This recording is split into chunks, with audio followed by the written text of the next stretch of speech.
بڑھیں گے۔ چمن کی عوام صوبائی حکومت اور ضلعی حکومت سے مایوس ہو چکی ہے، پاک فوج سے مدد کی اپیل کر دی۔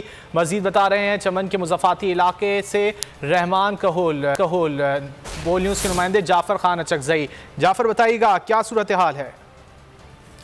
جی بالکل، مونسون کی بارشوں نے جہاں صبح بھر میں تباہیاں مچا رکھی، اسی طرح ضلع چمن اور ضلع کلادلہ میں بھی کافی جگہوں کو نقصانات پہنچائے ہیں۔ اور اس وقت علاقہ میں جو انتخابی جماعت یہاں پر موجود ہے وہ اپنے مطالبات میڈیا کے سامنے رکھ رہے ہیں، ان سے پوچھتے ہیں ضلع میں نے کیا اقدامات اٹھائے ہیں اور آپ کے کتنے نقصانات ہوئے ہیں۔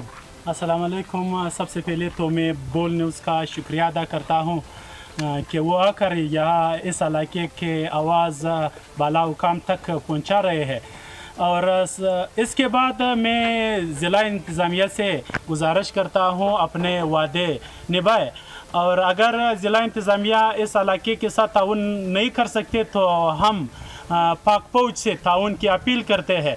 تو ہمارے پاک فوج سے گزارش ہے کہ وہ آ کر ہمارے ساتھ اور ہمارے علاقے کے ساتھ تعاون کرے، اور ہمارے علاقے میں بہت زیادہ نقصانات ہوئے ہیں۔ ضلعی انتظامیہ آ چکے ہیں، 2-3 دفعہ آ چکے ہیں، تو وہ پولیس اسٹیشن تک محدود رہ چکے ہیں، اور اس نے پولیس اسٹیشن کے علاوہ کچھ بھی نہیں کیا ہے۔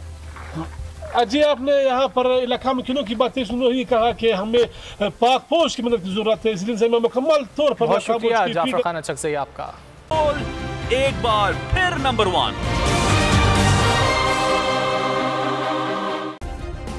سبسکرائب کریں اور بیل دبائیں تاکہ کوئی خبر رہ نہ جائے۔